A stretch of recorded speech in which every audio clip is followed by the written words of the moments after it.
Hi guys! Welcome to my vlog. Ito ang aking lugar. Ito ang kalsada. At ito ang aming bahay.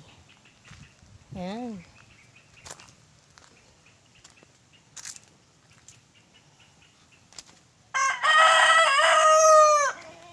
Yan, mga antik na. Matagal na siya. Yan. Hindi naman masyadong mahilig ang aking ama sa pink. Kaya ganyan ang kulay. Ito ang aming lutuan.